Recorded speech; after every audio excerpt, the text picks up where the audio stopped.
কেউ কথা রাখেনি। ৩৩ বছর কাটল, কেউ কথা রাখেনি।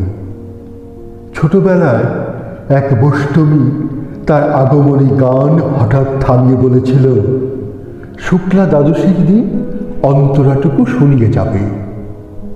তারপর কত চন্দ্রভোগ অমাবস্যা চলে গেল, কিন্তু সেই বৈষ্ণবী আর এলো না।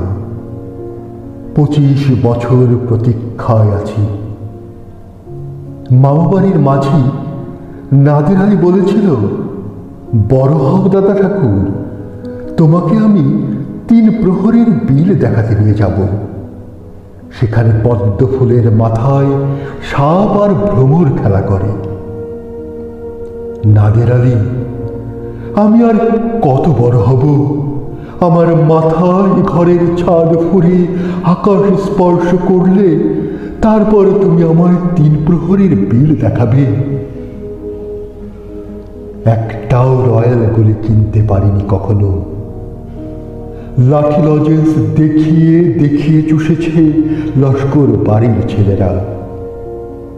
ভিখারির মতন চৌধুরীদের গেটে দাঁড়িয়ে দেখেছি ভিতরে রাস উৎসব। অবিরল রঙের ধারার মধ্যে সুবর্ণ কনকন পরা ফর্সা রমণীরা কত রকম আমোদে হেসেছে। আমার দিকে তারা ফিরেও চায়নি। বাবা আমার কাঁধ ছুঁয়ে বলেছিলেন, দেখিস একদিন আমরাও। বাবা এখন অন্ধ, আমাদের দেখা হয়নি কিছুই।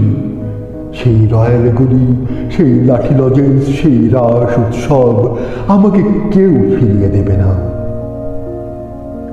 বুকের মধ্যে সুগন্ধি রুমাল রেখে বরুণা বলেছিল, যেদিন আমায় সত্যিকারের ভালোবাসবে সেদিন আমার বুকেও এরকম আতরের গন্ধ হবে।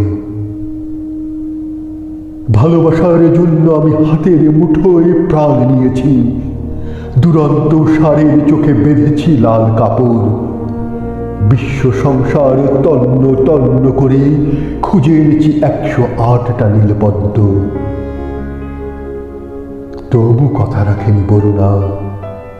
এখন তার বুকে শুধুই মাংসের গন্ধ। এখনো সে যে কোনো নারী। কেউ কথা রাখেনি। 33 বছর কাটল, কেউ কথা রাখে না।